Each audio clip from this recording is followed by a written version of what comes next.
tous et bienvenue sur Côté Canap, votre cocon sonore, votre pause bien méritée. Prêt pour une nouvelle dose de réflexion et de confidence ? Aujourd'hui, Côté Canap vous emmène sur les bancs de l'école.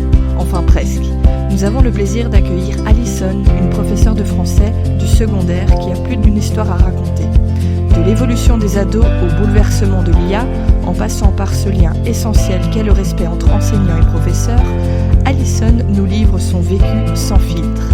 Attendez-vous à des anecdotes croustillantes, des analyses pertinentes et un éclairage nouveau sur le monde de l'éducation. Alors installez-vous bien, l'heure de la récré a sonné. Bonjour Alison, bienvenue sur Côté Canap. Bonjour. Alors, est-ce que tu peux te présenter ? Oui, bien sûr. Donc voilà, je suis Alison, je suis professeure de français dans une école à Tournai. J'enseigne depuis 17 ans maintenant. J'habite la région de Cauvaucan. J'ai un petit garçon de 9 ans. J'ai un mari qui est également enseignant. Et voilà, j'ai d'autres passions dans la vie comme le sport, les voyages. Donc, tu es dans un univers d'enseignement globalement, avec ton mari, et tu fais ça depuis quand même déjà 17 ans. Oui, tout à fait. Et ma maman était également instite, et elle a fini sa carrière en tant que directrice d'école. Ah ouais, donc tout un univers baigné dedans. Comment ça t'est venu en fait de rentrer dans le milieu de l'enseignement ? Est-ce que c'est justement lié à ta famille ou Non, absolument pas. En fait, gamine, je voulais être vétérinaire. Ah ouais. Et puis, bah voilà, quand on s'est rendu compte que c'était beaucoup d'études, c'était pas du tout ce que je voulais. Puis j'ai voulu être infirmière. Quand j'ai commencé à devoir faire des prises de sang, je me suis rendu compte que c'était pas mon truc non plus. Et puis en fait, c'est mon professeur de français de deuxième secondaire qui m'a donné l'envie de devenir prof. Parce que bah justement, il avait vraiment l'envie de nous faire apprendre, mais tout en étant super sympa, en étant agréable, on partageait d'autres choses que justement juste la pédagogie et l'apprentissage. Et donc je me suis dit waouh, c'est ça que je veux faire, transmettre le savoir aux élèves. Donc c'est un prof qui t'a donné cette vocation. Oui, tout à fait. Ok. Ouais. Et un parcours du coup d'enseignant, c'est combien d'années Alors donc on termine Sareto et puis on a 3 ans d'études si on veut enseigner dans le secondaire inférieur, ce qui est mon cas. Et si on veut être dans le supérieur, là c'est un passage par l'UNIF. En fonction de la matière qu'on veut enseigner. Donc toi, c'est prof pour quelle année ? Première, deuxième, troisième, secondaire. Ok, donc c'est l'âge de 12 ans à 15. Ouais, ah ouais, des bons ados quoi. Des bons ados, en plein dedans, ouais, c'est ça. Et c'est toi qui as eu envie de faire cette tranche-là d'âge ? Là, j'ai choisi par rapport à la matière à enseigner. Je l'ai choisi par rapport à la matière à enseigner parce qu'évidemment, donc j'avais choisi le français, ça c'était sûr, c'était ma matière de prédilection. Mais évidemment, enseigner le français en première, deuxième, troisième, secondaire ou en 4, 5, 6, c'est pas du tout la même chose. Donc j'ai choisi vraiment plus par rapport à la matière à enseigner. Et pourquoi la matière français ? C'est juste une préférence pour toi ? Oui, c'est parce que j'étais plus douée moi en français et puis c'est aussi le partage de la langue et tout ce qu'on peut faire autour en fait, parce que c'est pas simplement la grammaire, de l'orthographe et de la conjugaison. Et quand on est prof comme ça de français, enfin, tu peux donner d'autres cours ? Non. Alors, si en soi, on peut toujours, en fonction justement maintenant de la pénurie, on fait un peu moins attention, je vais dire. Mais non, souvent, un prof donne la matière qu'il a, pour lequel il est diplômé. Ok. Et en moyenne, alors, sur une semaine, tu donnes combien d'heures ? Ah, c'est 22. Alors, ça dépend aussi du type de diplôme et du degré dans lequel on enseigne. Par exemple, les instituts, c'est 24 heures semaine, c'est 24 périodes semaine en classe. Après, il y a tout ce qui est surveillance, etc.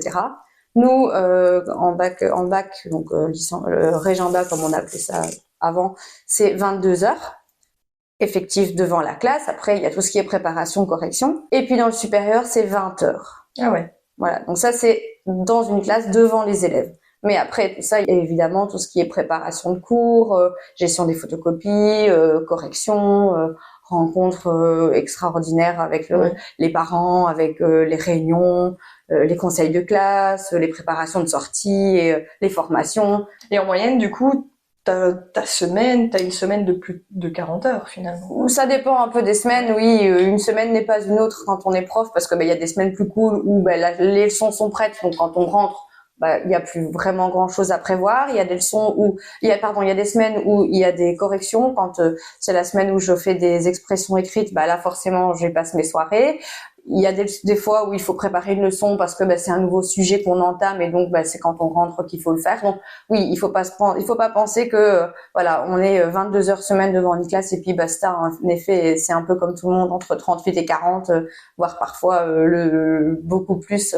Tu dois beaucoup préparer chez toi? Ça dépend avec le temps. Quand on est jeune enseignant, oui, on doit beaucoup préparer parce qu'on n'a rien. Maintenant, avec le temps, on échange avec les collègues, on fait ses cours et donc on garde, on change ce qu'il faut d'une année à l'autre. Mais voilà, c'est vrai avec le temps, on attrape une base qui peut être retravaillée et on échange. Mais c'est vrai qu'au départ, c'est énormément de travail et puis il y a tout l'aspect administratif qu'on ne voit pas forcément, les conseils de classe, les réunions de parents, les bulletins à encoder, parce que maintenant, évidemment, c'est plus comme avant, on remplit plus un bulletin avec un bic, ça se fait par ordinateur, etc., etc. Il y a beaucoup d'administratifs derrière, de comptes à rendre. Oui, énormément. On doit rendre, par exemple, en début d'année, ce qu'on appelle une planification de matière, donc on doit planifier son année en un papier que l'on rend avec tout ce que l'on va voir en fonction des classes et des moments.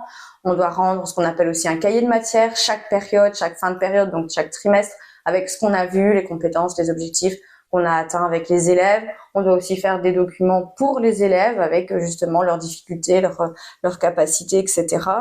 Oui, il y a énormément d'administratifs quand même. T'as vu une évolution dans ce cursus, cette manière de donner cours et cette méthodologie depuis tes 17 ans que tu travailles dans l'enseignement? Ça a changé? Oui, ça a beaucoup évolué. On nous en demandait beaucoup moins avant, justement, administrativement. Ouais. On pouvait plus se concentrer sur le travail en classe avec les élèves.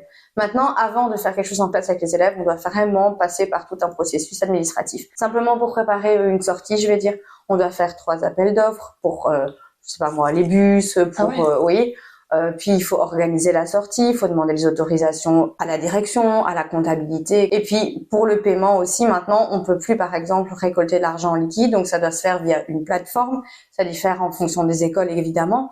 Mais donc voilà, il y a la gestion de ça aussi, réclamer l'argent, prendre contact avec les parents si c'est pas payé, voir pourquoi. Donc voilà, c'est vrai que parfois pour quelque chose qui paraît simple de l'extérieur, il y a un travail en amont qui est quand même assez conséquent. Est-ce que tu as l'impression d'avoir une perte finalement de qualité en tant qu'enseignant, d'avoir moins de temps pour réellement faire ton métier? Je ne dirais pas que j'ai moins de temps, j'ai plus de pression pour le faire correctement. Ça oui. On t'attend derrière en fait. Non, pas question de s'attendre derrière, mais il y a plus de choses à faire avant et donc forcément on doit le faire plus rapidement pour pouvoir justement après se consacrer au travail en classe. Par rapport à ton métier, qu'est-ce que tu aimes justement faire? Qu'est-ce qui te plaît dans ce métier-là? Alors moi j'aime transmettre le savoir entre guillemets et l'amour de la langue française, les aspects de la langue française aux élèves, mais pas justement de manière magistrale et leur faire comprendre qu'en fait quand on comprend la manière dont fonctionne la langue, elle est facile. Parce que quand on leur dit ah voilà, allez conjugue-moi ça au subjonctif présent et ils nous regardent avec des yeux ronds en se disant mais qu'est-ce qu'elle me veut?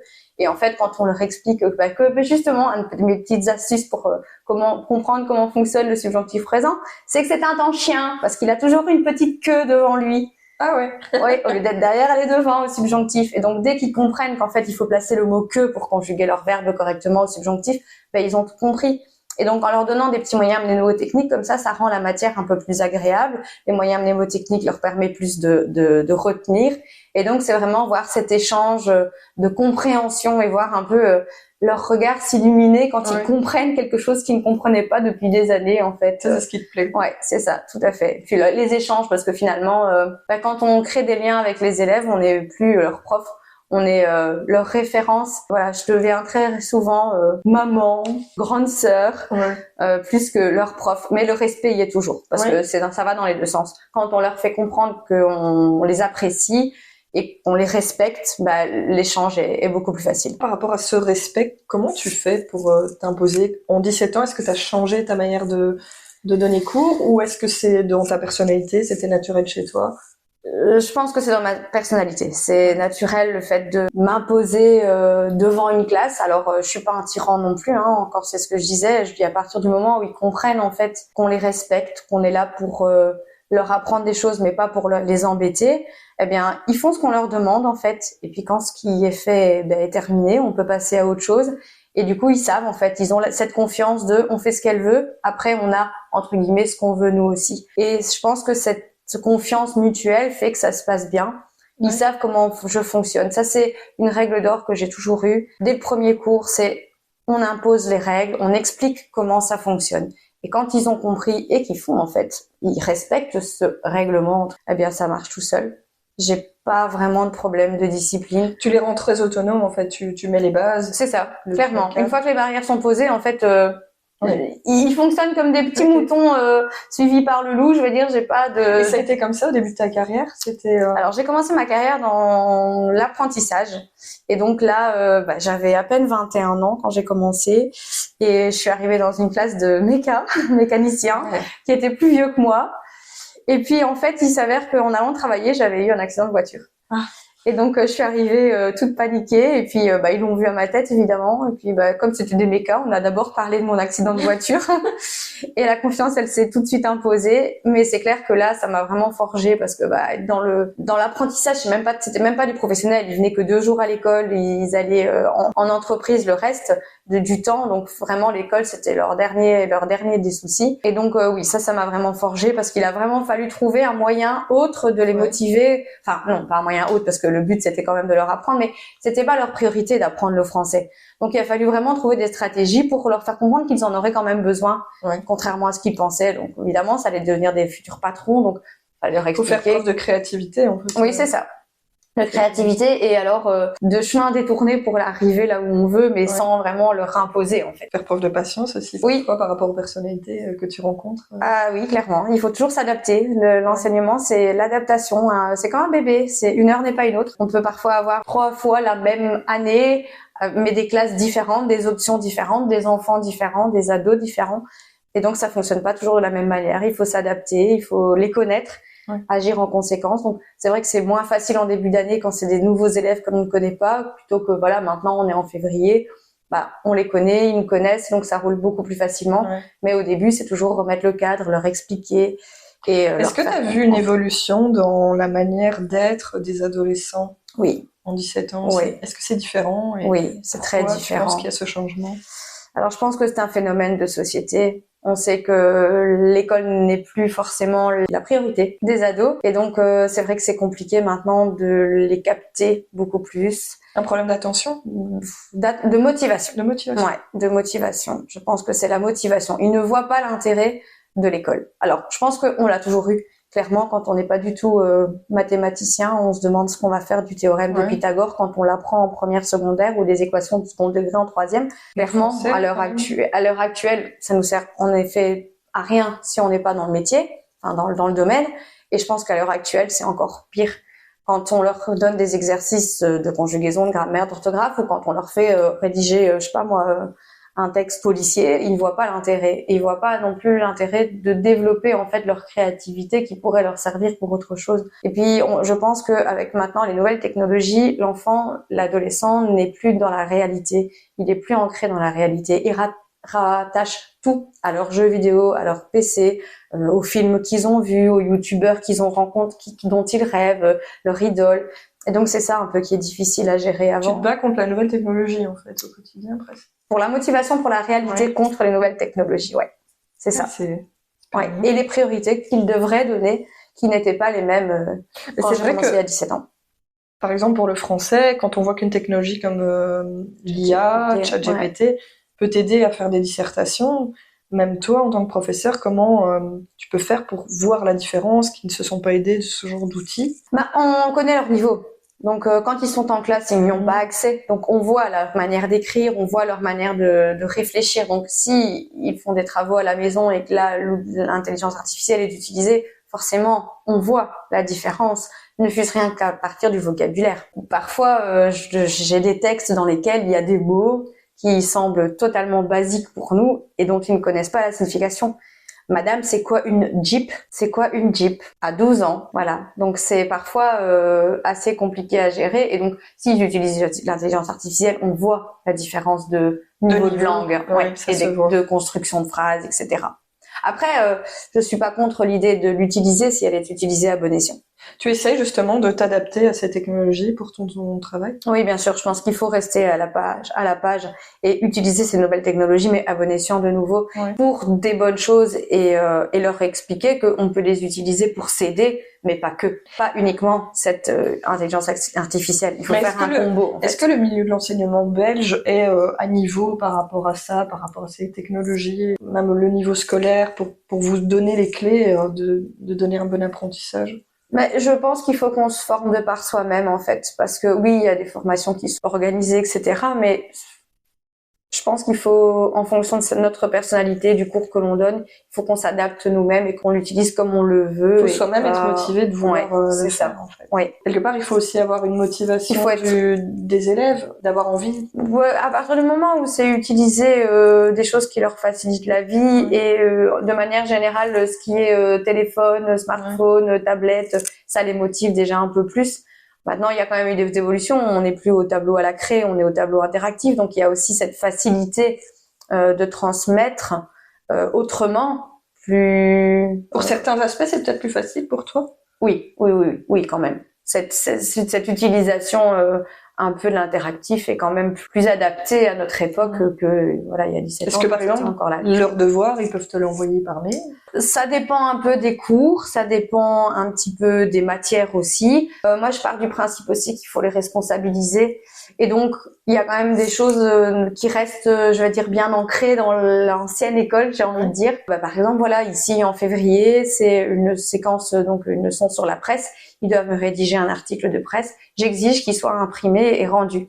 Ah oui. Parce que, voilà, plus tard, quand ils seront devant un patron, si le patron impose des règles, il faut le faire comme il le demande. Pas forcément choisir la facilité. Il y a des élèves qui ne savent pas utiliser un ordinateur, qui n'ont pas forcément d'imprimante. Donc, je laisse le délai imparti suffisant pour justement permettre la débrouillardise. Voilà, tout à fait. Oui, c'est ça.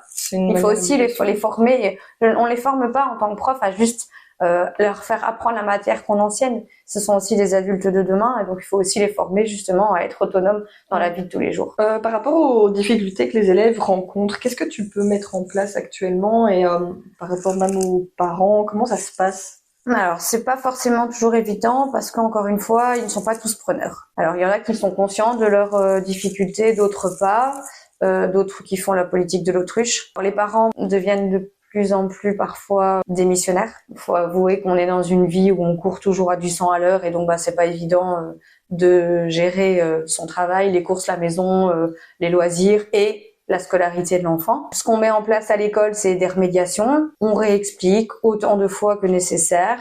On donne du travail supplémentaire, mais c'est fait, c'est pas fait. On peut pas. Tu as tes limites. Voilà, oui, c'est ça. On a des limites. Si eux ne sont pas preneurs, on peut pas le faire pour eux.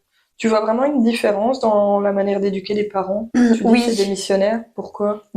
Alors, en fait, je pense que l'école devient un endroit où, en plus d'enseigner, on doit éduquer. Mais on nous donne pas les moyens. Dès qu'on outrepasse un petit peu ce que les parents pensent être notre droit, alors c'est un drame. Alors que quand ils viennent avec l'enfant et qu'ils nous disent « je sais plus quoi en faire », alors à ce moment-là, on pourrait être… voilà, tout à fait. Donc c'est vraiment garder ce juste milieu.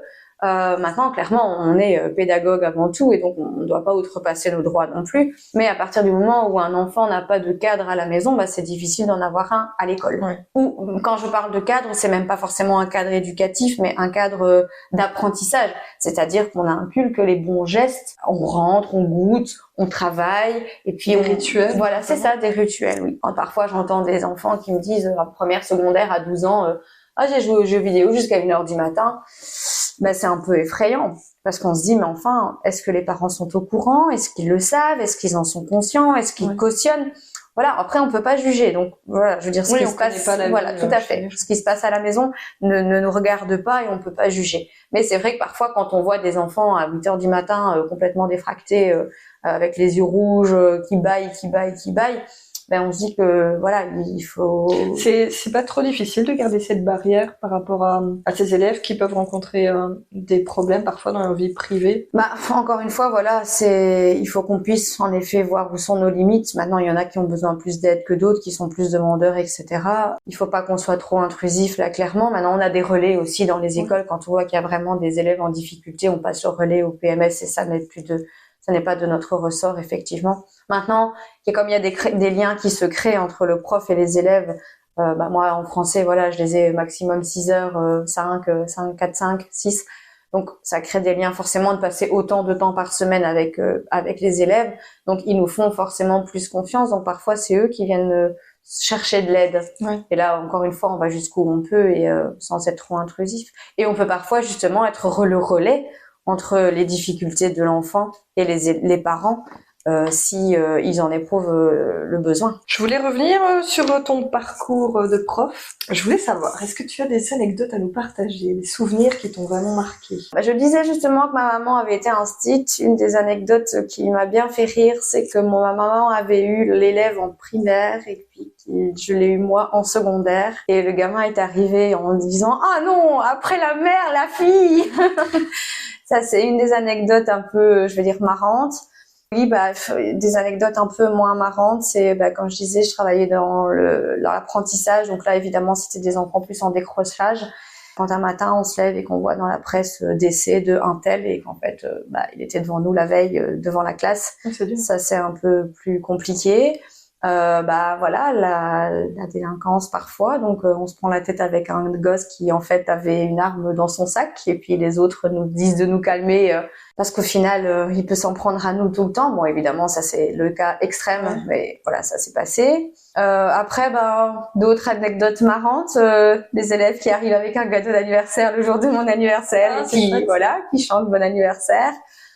Les voyages scolaires, ça se passe? Alors, les voyages scolaires, ça dépend. Là, actuellement, avec l'école dans laquelle je suis, on part à Paris, on part en Sur-Lesse. On essaie toujours de faire des voyages scolaires par année scolaire, donc par première, deuxième, troisième. Et c'est vraiment un super moment convivial. Quand ça se passe bien, parce qu'évidemment, il y a toujours des petits couacs, mais on essaie de penser que au positif.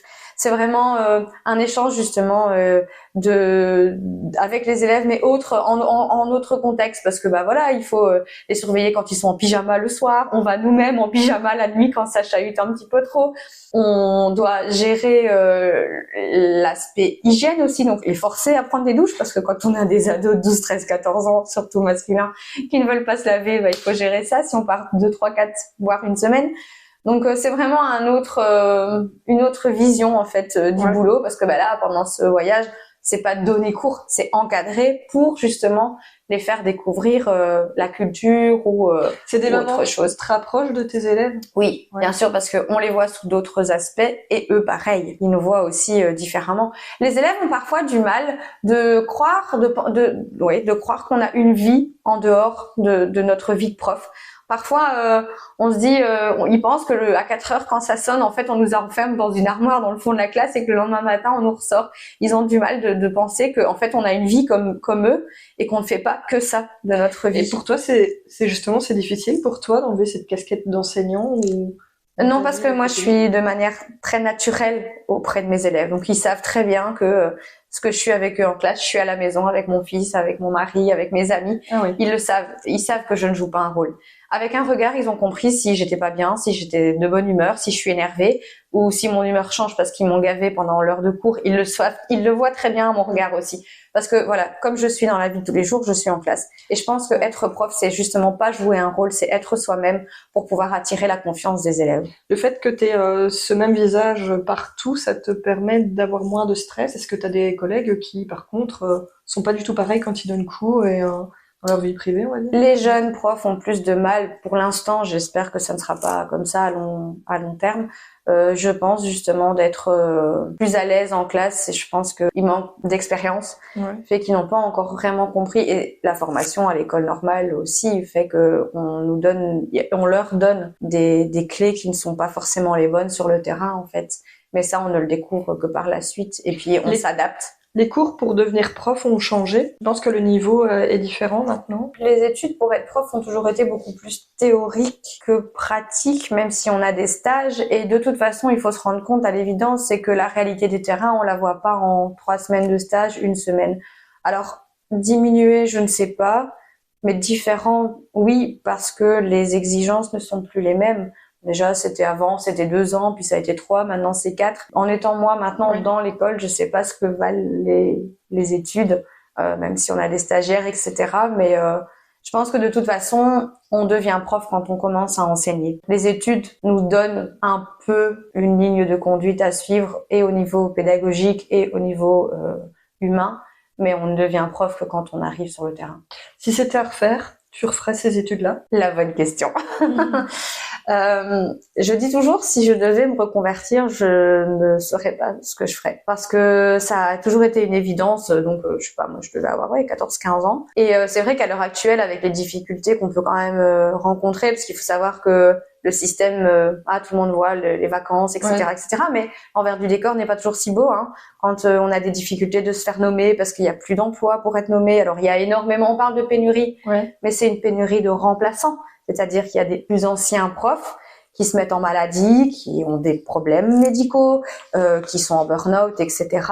Et donc, qui sont absents de leur poste. Et on cherche des remplaçants. Mais ces postes ne sont pas à pourvoir, ils ne sont pas libres. Donc quand le jeune prof qui vient remplacer quelqu'un et quand cette personne revient, il perd son emploi, il peut jamais vraiment avoir cette stabilité. Et puis on se dit oui, mais la nomination, en fait même en étant nommé, on est à l'abri de rien. Moi personnellement, j'ai perdu 2 fois mon emploi complètement dans une école alors que j'y étais nommée. Et là, administrativement, on me replace quelque part ailleurs et là il faut tout recommencer comme si on était une jeune prof. Et puis il y a les jeunes qui crient un petit peu au scandale parce qu'ils n'ont pas de place, alors que d'autres plus anciens sont aussi en difficulté. Donc administrativement, c'est un système vraiment très très ingrat. Qu'on fasse bien son travail ou qu'on fasse pas bien son travail, en fait, ça n'a pas d'importance. C'est pas comme dans le privé où on convient plus, on nous le fait savoir. Là, c'est vraiment difficile on n'est pas placé en fonction de la valeur d'enseignement. Vous avez parlé de mettre des CDI pour les professeurs. Qu'est-ce que t'en penses, toi, par rapport à ça? Je suis mitigée. Moi, ce qui me fait plutôt peur, c'est la transition, en fait. Entre la différence qu'il y aura entre justement ces CDI et puis nous, anciens profs, je vais dire de l'ancien système, même si à 17 ans, c'est difficile de dire ça, parce que je reste quand même toujours la plus jeune après 17 ans dans mon école. C'est cette différence, en fait, c'est les différences qu'il y aura qui m'effraient. Après, c'est vrai que c'est perdre probablement des avantages qu'on a sur lesquels, faut avouer, c'est pas négligeable. Et ce côté, justement, comme tu dis, peut-être qu'il y a des personnes qui sont en place qui ne devraient plus l'être, comme dans une autre société qu'on pourrait remplacer. Est-ce que quelque part, ça pourrait permettre à d'autres plus motivés d'être mis en place? Ça, c'est probablement le positif de la chose. Maintenant, une personne parfois n'est pas démotivée parce qu'elle le veut. Il y a des choses dans la vie qui font que, et donc là aussi, c'est peut-être punir plus facilement une personne alors qu'elle ne le mérite pas parce que sa démotivation n'est pas vraiment consciente et c'est compliqué. Franchement, c'est compliqué, oui. Je pense que de toute façon, dans toute entreprise, il y a des motivés, des démotivés, des planqués, des pas planqués. Donc mais c'est vrai que quand un système fonctionne bien, je sais pas pourquoi est-ce qu'il faut le changer ou au contraire et c'est surtout ne pas demander l'avis des gens en fait. Mais c'est pas encore en place ce système-là. On est en train de c'est pas encore en place, donc justement toutes les grèves de cette année sont en train de essayer de faire bouger ça pour justement garder un équilibre dans ce système. Parlant des grèves, il parlait aussi de l'enseignement qualifiant qui est fort touché. Qu'est-ce que tu en penses? Ça, c'est compliqué parce que, en fait, ils veulent privilégier, justement, les apprentissages, donc les IFAPME, etc. C'est surtout la perte d'emploi pour tous ces profs qui donnent cours dans le qualifiant, parce que nous, en tant que profs de cours généraux, on sera moins touchés, mais les profs de cours professionnels qui ne font que ça de leur vie, qu'est-ce qu'ils vont devenir si leur section ferme? Dans les sections IFAPME, etc., ce sont des professionnels, ce sont des indépendants qui donnent cours 2 fois, 3 fois par semaine. Donc, eux ont un travail à côté, mais ces profs du qualifiant pas. Donc, qu'est-ce qu'ils vont devenir? Qu'est-ce qu'on va leur faire faire? C'est un peu fou d'entendre ça en sachant qu'il y a une pénurie de main-d'œuvre. Oui, tout à fait. Oui, tout à fait. Oui, et puis c'est ça, on met aussi des restrictions au niveau du nombre d'élèves, au niveau du nombre de classes, etc., dans le qualifiant par sécurité. Mais en même temps, je veux dire, dans la vie réelle, dans une entreprise, quand on a besoin, on a besoin. Donc, je veux dire, on va pas, être aussi radical. Je voulais revenir justement sur ces statistiques. En moyenne, une classe comprend plus de 20 élèves par classe. Oui. Est-ce que tu trouves que c'est un nombre correct pour enseigner? Alors, on peut même monter jusqu'à 25. Le maximum dans certaines sections, c'est 25. Il y a ce qu'on appelle l'enseignement différencié. Et donc, en fait, même avec une si grosse classe, il faut qu'on puisse gérer les difficultés de chacun et leur proposer un enseignement différent au sein même de la même classe. Donc, en fait, c'est simplement donner le même cours à tout le monde et puis proposer des exercices supplémentaires aux plus forts ou des moments de remédiation intégrés aux plus faibles. Des exercices supplémentaires à la maison, soit pour les plus forts, justement pour qu'ils se dépassent, ou aux plus faibles pour qu'ils puissent s'entraîner et pour qu'on puisse vérifier la matière. Ça fait pas trop de personnes à gérer comme ça, avec différentes difficultés? Ça peut être trop. Maintenant, c'est encore une fois une gestion, une habitude. Pour toi, ça va? Oui. Je le sens. Oui. Mais en fait, c'est ça. C'est avec le temps, avec l'habitude, je pense que on trouve les mécanismes qui fait que ça va et ça doit aller. Faut pas oublier que c'est notre futur, ces petits bouts, et puis si on les lâche, ils vont se sentir abandonnés et c'est pas du tout le but. Je voulais revenir sur cette démotivation des profs. Donc la stat, c'était 41% des enseignants belges francophones déclarent qu'ils ne choisiraient plus le métier d'enseignant et 81% affirment que leur métier a été excessivement stressant durant l'année scolaire. Il y a beaucoup de burn-out en fait qui sont constatés dans ce milieu-là. Est-ce que tu le comprends? Oui, je le comprends parce que c'est vrai qu'au quotidien, c'est énormément de stress, énormément de pression de toutes parts. Moi, je dis toujours, on est un peu comme dans un étau et puis on serre et puis il faut être assez costaud pour justement ne pas se laisser écraser en fait. Parce que c'est l'administration qui nous demande des comptes, c'est maintenant les fameux plans de pilotage, c'est des objectifs à atteindre pour voir si l'école a un bon niveau par rapport à un plan de bien-être de l'école, des élèves, des enseignants. C'est des documents administratifs pour justifier l'échec, en fait, qui n'est pas de notre faute. C'est ce qu'on disait tout à l'heure. Si l'enfant ne travaille pas à la maison, s'il n'est pas motivé, quand même des enfants, des gamins, quand on donne une préparation de 3 exercices, j'ai pas pu, j'avais foot hier, ou oh non, c'était trop, ou je me suis couchée trop tard. Donc voilà, c'est vrai que c'est compliqué. Il y a 25 ans, on n'entendait pas ce genre de choses. L'école était la priorité et on en est parfois outré des réactions des élèves. Et donc, si on n'est pas psychologiquement armé, et en fait, je pense que c'est même pas psychologiquement, parce que chacun est comme il est et réagit face aux difficultés ou aux facilités. Je pense que c'est simplement la capacité à prendre du recul en fait par rapport à la situation. Il faut savoir ce qui nous incombe et ce qui nous incombe pas en fait. Il faut savoir que ça c'est sa responsabilité, ça c'est la mienne par rapport à l'élève. S'il ne travaille pas, s'il a choisi de ne pas travailler, c'est quelque chose qu'on devrait apprendre à faire dans la vie de tous les jours en fait. Oui, dans notre vie et aussi peut-être dans le système éducatif des futurs profs, de leur apprendre à savoir mettre des barrières et à prendre du recul. Oui, c'est ça. Mais je pense après que ça dépend aussi de la personnalité d'une personne. Même si on nous l'apprend, clairement, si on n'y arrive pas, on est des femmes, on sait très bien ce que c'est, les charges mentales, la charge mentale. Mais je pense que c'est à nous à pouvoir mettre des barrières et à laisser ce qui appartient aux autres et à ne pas prendre ce qui est négatif pour pas nous bouffer.